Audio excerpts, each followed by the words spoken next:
independent investigative journalist and editor of online magazine Investigate and author of many, many books, Ian Wishart. And I thought it'd be worth checking in with Ian about the latest round of fear porn in our mainstream media regards climate change. He joins us on the line now. Ian, lovely to have you with us again. How are you?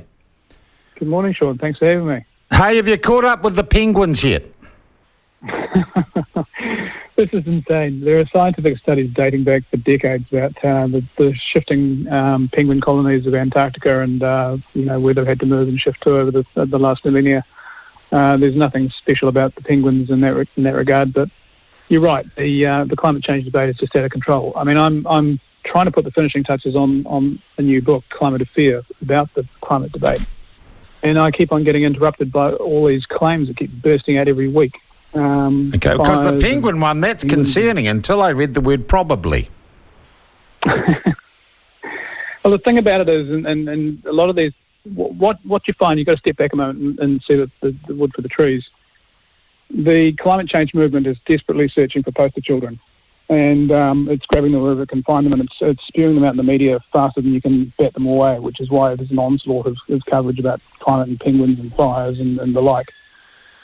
And so the facts of the stories don't really matter. It's about the impression that the photo opportunities or the revelations give. And the Maui fires are another perfect example. The fires appear to have been caused by faulty electrical work done by the local power company, which ignited the grasslands. And the tragedy of the fire was not caused by climate change. The tragedy of the fire was caused by human incompetence. I mean, the fire brigade had the fire under control, and it turned around and went away because it thought the fire was out, and the fire flared up again and then burnt down the town.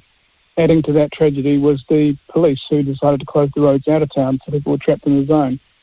So you get always this cascade of human cock-ups, basically, which of course... But not climate change. Not climate change. Not directly. I mean, if you look at it this way, the climate has, even if you take it at face value and say the carbon dioxide has caused the atmospheric temperature to rise a degree in the past 100 years, a degree of extra temperature is not going to cause forests to spontaneously combust. It's just, we get that sort of degree temperature change within an hour in Auckland.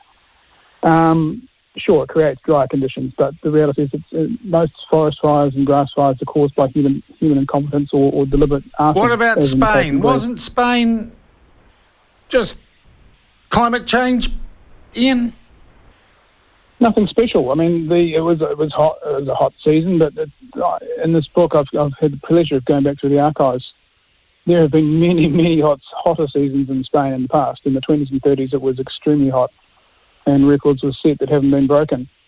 And again, what it is it's the continual. It's like facing a tennis ball machine in a training session, and having all these balls coming at you. You're trying to whack them away, and they're just being fired at you so fast it's impossible for you or I, the average punter, to mentally get their heads around where the truth is in these things.